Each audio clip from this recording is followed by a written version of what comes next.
नमो तस्से भगवतो अरहतो सम्मा सम्बुद्धस्से।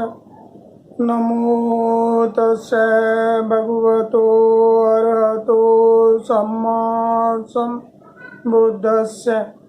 नमो तस्से भगवतो अरहतो सम्मा सम्बुद्धस्से।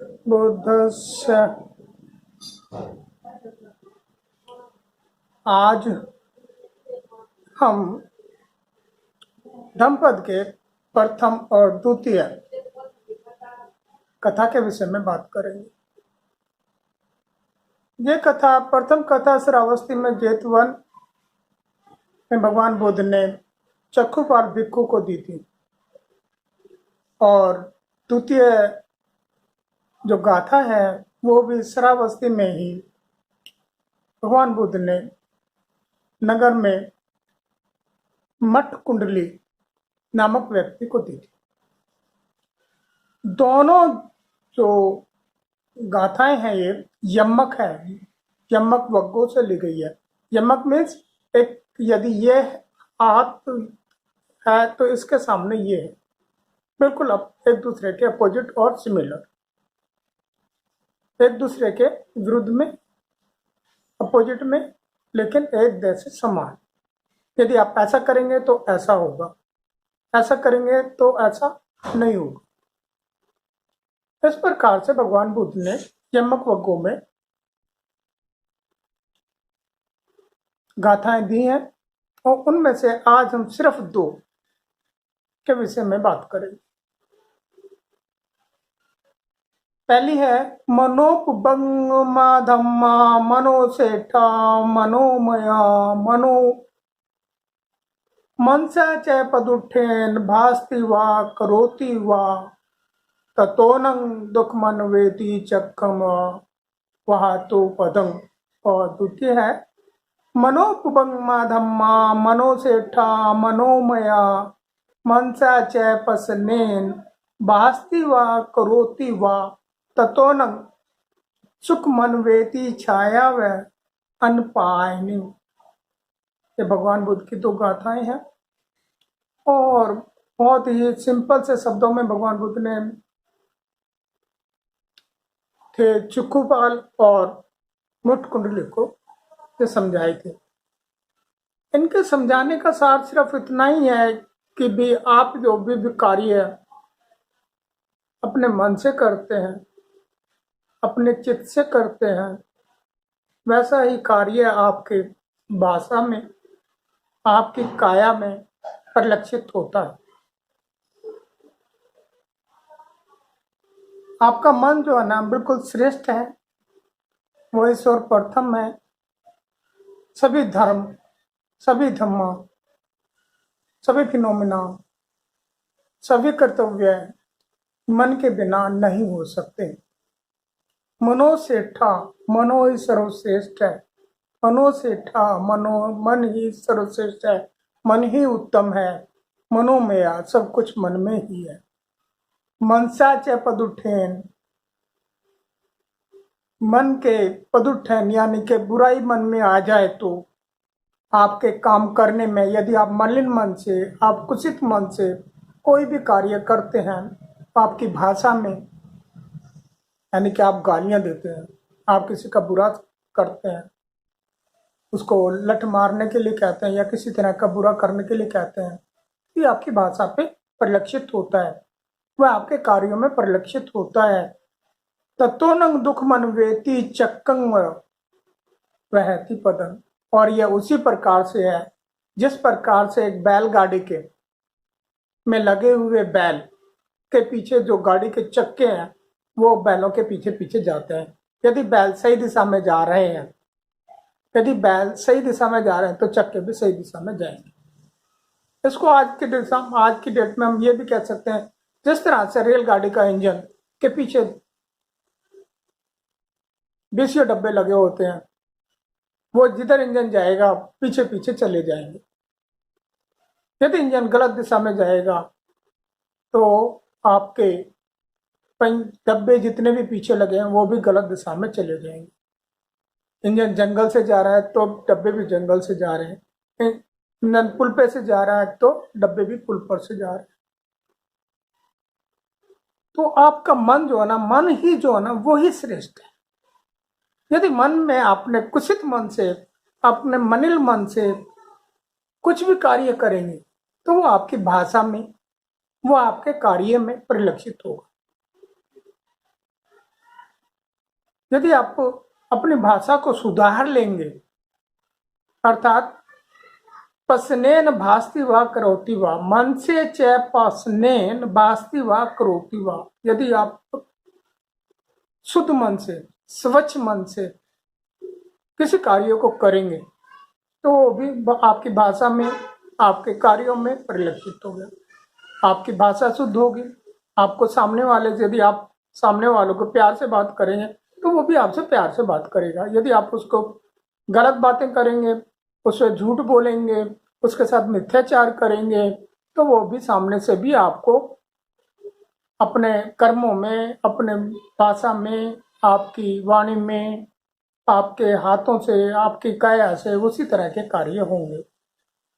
ततो नंग सुमन्वेति छाया व अनपायने, ततो नंग सुख मन वेती छाया व अनपायने। जिस प्रकार आपके शरीर के साथ छाया चलती है, जिस प्रकार आपके शरीर के साथ छाया चलती है, उसी प्रकार आपके सुख भी, आपके शुद्ध चित्त के कार्य भी आपके शरीर के साथ साथ चलेंगे। यदि आपने अपने कार्यों में कोहिती बरतेंगे तो दुख तो आपको अवश्य होगा ही होगा।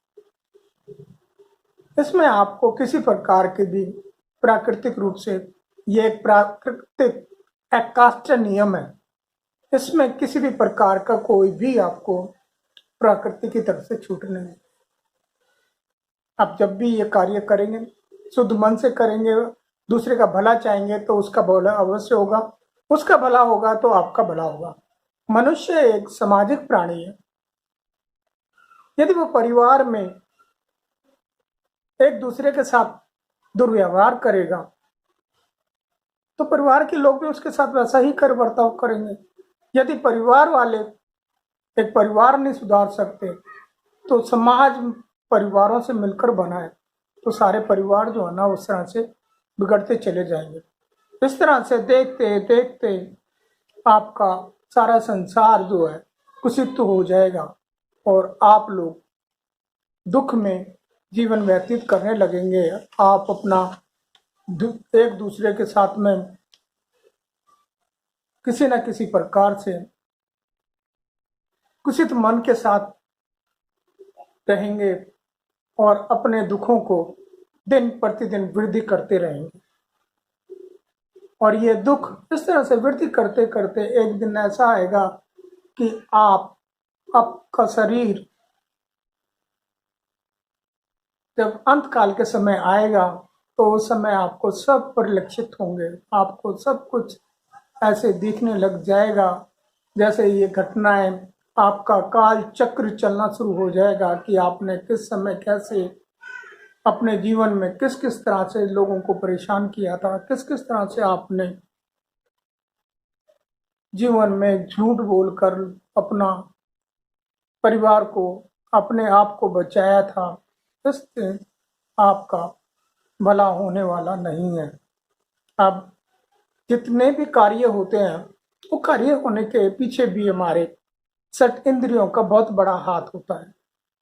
हमारी जो 6 इंद्रियां हैं, जो 6 आयतन है, ये हमारा कार्य करने में हमें सक्षम बनाती हैं। ये हमारी संज्ञा, हमारे विज्ञान को परिपूर्णता की तरफ पहुंचाती हैं। चित्त को अविद्या पच्य संखारा, संकार पच्य विज्ञानम, विज्ञान पच्य नाम रूपम, नाम रूपम पच्य षडायतन, षडायतन पच्य संखार।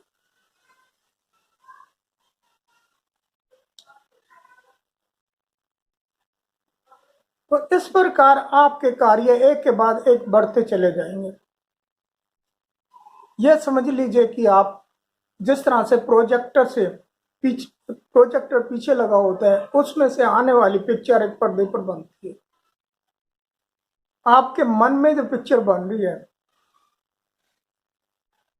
जो आपके मन में जो पिक्चर बन रही है, वही पिक्चर आपके कार्यों में परिलक्षित होगी। यदि प्रोजेक्टर पर कोई गंदी पिक्चर चलाएंगे तो सामने भी गंदा ही पर्दे पर वो पिक्चर दिखाई देगी। यदि वहां पे कोई अच्छे भावना वाली पिक्चर दिखाई जाएगी तो आगे भी वो अच्छे भावना वाली ही दिखाई देगी।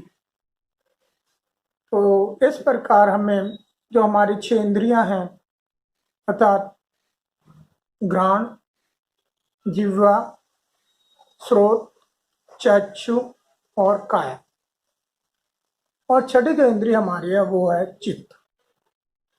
ये सारी की सारी इंद्रियां यदि कोई किसी सब्जेक्ट को देखती हैं, किसी ऑब्जेक्ट को देखती हैं, जब हमारी आंख ने किसी रूप को देखा तो उसकी सूचना हमारे चित्त पर जाती है। चित्त पर जाकर संज्ञा उसे पहचानता है कि भाई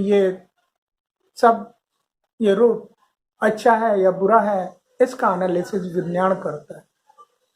इसी प्रकार कान में यदि कोई शब्द आकर लगता है तो संज्ञा उसे पहचानती है कि कोई शब्द आया है, और वो शब्द जब हमारे चित्त पर, जब हमारे माइंड पर पहुंचता है तो विज्ञान उसको ऑब्जर्व करता है। विज्ञान उसको देखता है कि यह शब्द तो गाली का है, यह शब्द तो हमारे लिए बहुत अच्छा है, बड़ा शुद्ध है, ये तो हमारे धर्म ग्रंथों से आया हुआ है। तो चित्त उसे प्रसन्नता से स्वीकार करते हैं। इसी प्रकार चक्षु से रूप देखता है, जिह्वा से स्वाद आता है, स्वाद है तो जैसे स्वाद आपको अच्छा लगेगा, जिह्वा में से टच किया और स्वाद अच्छा लगा तो हमारे चित्त को पास पहुंचेगी, संज्ञा के माध्यम से पहुंचेगी, और विज्ञान उसका एनालिसिस करके बता देगा कि भी यह स्वाद जो है अच्छा है या बुरा है। इसी प्रकार काया का ऑब्जेक्ट है कि हमने सॉफ्ट किसी चीज को टच करके देखा, वो सॉफ्ट है या हार्ड है, रफ है या स्मूथ है, तो उन सब चीजों को आगे हमारे चित्त तक पहुंचाया जाता है। ये षड आयतन जो है यही हमारे जो सोच को परिवर्तित करती है। और यदि चित्त में हमारे में पूर्व से ही किसी के प्रति दुर्भावना, किसी के प्रति गलत विचार मन में है, तो हम उस व्यक्ति को देखते ही, चाहे उसने 20 साल बाद में वो व्यक्ति कितना ही परिवर्तित क्यों ना हो गया हो, लेकिन हमारे मन में एक बार उस व्यक्ति के प्रति ऐसे ही विचार उठेंगे कि अरे ये आदमी तो इतना गंदा है। चाहे वो आज सन्यासी बन गया है, साधु बन गया है, वो धर्म प्रचारक बन गया है, परंतु यदि हमारे उसके मन में हमारे प्रति विचार बना हुआ है कि वो तो ऐसा आदमी था, वो ऐसा आदमी है हमारे लिए, वो ऐसा इसने हमारे इतने बुरा किया, तो आज भी बुराई है। परंतु नहीं, समय के साथ सब कुछ बदलता है। सभ्य संकारा अनित्याति यदा पर्याय पस्ति, सारे संस्कार बदल जाते हैं, कोई परमानेंट नहीं है। हम छोटे से बच्चे पैदा हुए थे, आज बड़े हो गए हैं। इसी तरह से संसार चलता रहता है। लेकिन मन को हमें कुछ नहीं करना है, मन को हमें मलिन नहीं करना है, मन को हमें अपने हमेशा शुद्ध रखना है। यदि हमें सुख चाहिए तो मन को भी शुद्ध रखना है। यदि हम स्वयं सुख के हैं तो हमारे सामने वाला, हमारे से आगे भविष्य वाले जो भी लोग हैं वो भी सुखी रहेंगे। हमारा परिवार, हमारे पड़ोसी, हमारे देश, हमारा संसार सब सुखी में बीतेगा। अब इस प्रकार देखते हुए हमारी जो वाणी है, इसके 3 कर्म है। 3 काया के हैं, 3 चित्त के हैं और 4 काया के हैं। जो हमारी वाणी है, पनाति पाता वेरमणि, यह अकुशल कर्म।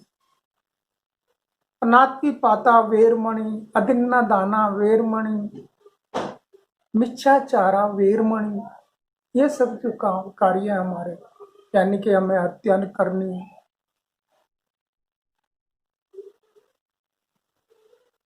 हमें जो है किसी का जो सामान है उसको उठाना नहीं है, लेना नहीं है, और किसी के साथ व्यभिचार नहीं करना है। ये हमारे कुशल कर्म है। और यदि हम व्यभिचार करते हैं, किसी की हत्या करते हैं, और हम किसी का चोरी करते हैं, तो ये हमारे अकुशल कर्म। इस तरह से करते हुए हमारे जो कर्म हैं उनको हमने सुधारना है, उन्हीं को हमने आगे बढ़ाना है। वाणी के 4 कुशल कर्म में, यानी कि हमें 4 कुशल और 4 अकुशल। कुशल कर्म है कि हमें झूठ नहीं बोलना, हमें चुगली नहीं करनी, हमें कटु वचन नहीं बोलने, हमें बिना बात की बातें नहीं बनानी। और जो अकुशल कर्म है वह मृषा वाचा, पशुन वाचा, फलसा वाचा, संप्रलाप वाचा, अर्थात झूठ, चुगली, कटुवचन, बकवाद इत्यादि जो है ना हमारी वाणी के कार्य हैं। यदि इनको हम सुधार लेंगे तो हम अपना जीवन सुधार लेंगे। इसी प्रकार हमारे चित्त के भी 3 कार्य हैं। चित्त के भी 3 का कुशल हैं और 3 अकुशल हैं। कुशल कार्यों में है उनके कि हमें लोभ नहीं करना, हमें हिंसा नहीं करनी, हिंसात्मक नहीं सोचना, हमें झूठी धारणा नहीं बनानी, मिथ्या दृष्टि नहीं होने। सबसे बड़ी चीज है मिथ्या दृष्टि नहीं होने। हमें जो दर्शन मिला हुआ है, जो हमें भगवान का रास्ता मिला हुआ है, भगवान बुद्ध ने जो हमें रास्ता दिया है, उसको सही ढंग से हमने आगे चलना,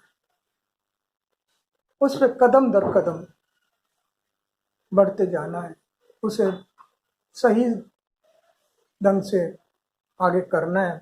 और इसके विपरीत हमें लोभ करना है कि इसका भी माल हमारे पास आ जाए, इसका भी माल हमारे पास आ जाए, तो हम तो बुरे कर्म कर रहे हैं, तो बुरे कर्मों का फल तो बुराई होगा, उसका फल किसी भी कीमत पे अच्छा नहीं हो गया। इसी प्रकार व्यापाद है, व्यापाद यानी कि रुकावट है। चित्त की जो रुकावट है, जो चित्त के में पैदा करती हैं, उसको विपरीत जो है ना अव्यापाद, जो हमें बढ़ावा दे, हमारी प्रशंसा के लिए करे, हम कार्य को करने में सक्षम हो, हमें वो कार्य करने।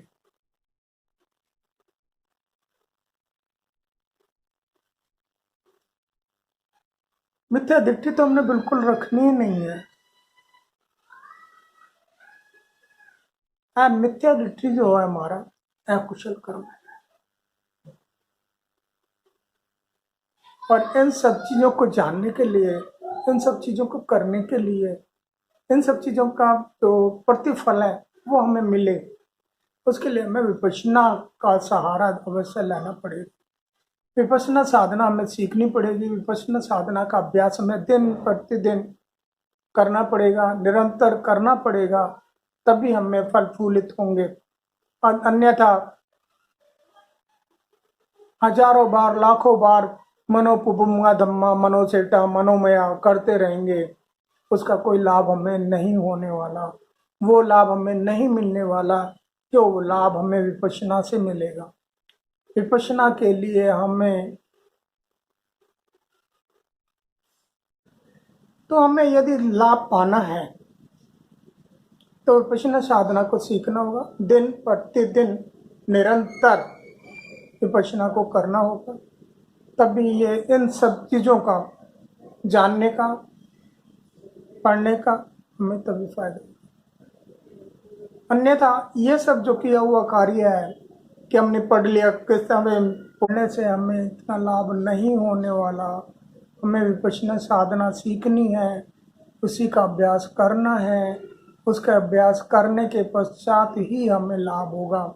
हम जो भी शब्दों से किसी से सुन रहे हैं, किसी पुस्तक से हम पढ़ रहे हैं, किसी भी जगह से हम किसी चीज को जान रहे हैं, तो वो हमारा ज्ञान नहीं है, वो हमारी अनुभूति नहीं है, वो किसी अन्य की अनुभूति है, किसी अन्य का किया हुआ कर्म है। उसका लाभ हमें कैसे होगा? जो काम हम अपने मन से करेंगे, जो कार्य हमें अपने आप करना है, उसका लाभ हमें होगा। दूसरे के कार्य का लाभ दूसरे को होगा।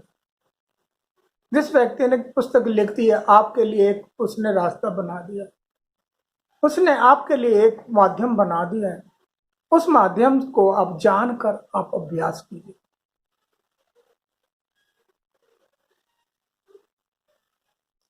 अर्थात जो भी कार्य करना है वो आपने करना है। किसी दूसरे के भरोसे पर बैठकर कि भाई वो यदि खाना खा लेगा तो मुझे लाभ हो जाएगा, मेरी भूख पूरी हो जाएगी, ऐसा नहीं है। सभ्य पापस्य अकर्णे कुशलस्य उपसंपदा सचित परियोदपनं एतं बुद्धान शासन। सारे जो पाप कर्म है उनको नहीं करना है। जितने भी पाप कर्म है उनको नहीं करना है। आपने कुशल कर्म करना है। हमने अभी कुशल और अकुशल कर्मों के विषय में बात की, तो हमें उनमें से कोई भी कार्य नहीं है। कुशल कर्म करेंगे तो हमें अच्छा फल मिलेगा, अकुशल कर्म करेंगे तो हमें बुरा फल मिलेगा। सहचित परियोदपनं, ये हमारे चित्त पर परिदर्पण होता है। जिस तरह से एक प्रोजेक्टर से सामने लगे स्क्रीन पर जो भी चीज आती है, जो भी पिक्चर आती है, जो भी चित्र उपकृत होते हैं, वो वही होते हैं जो प्रोजेक्टर में होते हैं। अर्थात हमारा जो चित्त है वो एक प्रोजेक्टर की तरह कार्य करता है। यही बुद्धान शासन, यही जो बुद्ध हैं, जितने भी बुद्ध हुए हैं, उन सभी का शासन है, उन्हीं सभी की वाणी है, उन्हीं सभी का कार्य है। आप यदि ऐसा करेंगे तो आप जीवन में अवश्य सफल होंगे, आपका जीवन सुखी रहेगा, आप सभी का मंगल होगा। अन्यथा आप यदि किसी का बुरा करना चाहेंगे तो आपका भी बुरा होगा, आपका भला होने वाला नहीं है, आपका उसमें किसी तरह का फल आपको मिलने वाले नहीं है। कहते हैं यदि पेड़ बबूल का बोए तो आम कहाँ से होए, तो आपने यदि किसी के लिए बबूल बोए हैं तो आम आपको नहीं मिलने वाला। इन्हीं शब्दों के साथ हम अपनी वाणी को विराम देते हैं और आपसे विनती करते हैं कि जो भी प्रश्न आपके मन में आए,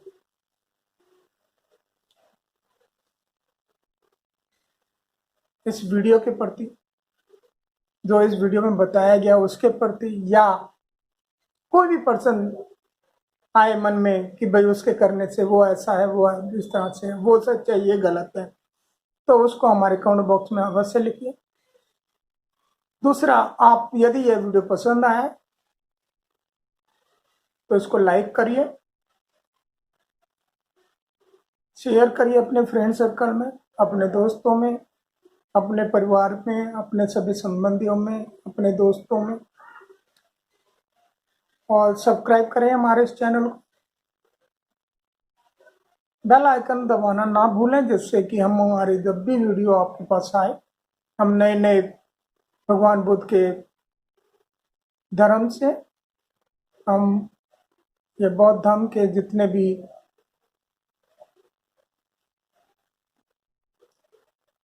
सूत्र हैं उनमें या स्थान है उनके विषय में आपके लिए नई नई जानकारियां ला के देंगे, जिनका आपको जीवन में लाभ मिलेगा। यदि आप ऐसा चाहते हैं तो आप हमारे चैनल को अवश्य सब्सक्राइब करें। धन्यवाद। सब्बे सत्ता सुखी होन्तु, सब्बे होन्तु चखेमिनो, सब्बे भद्राणि पश्यन्तु मा कश्चित् दुःखमहागमः।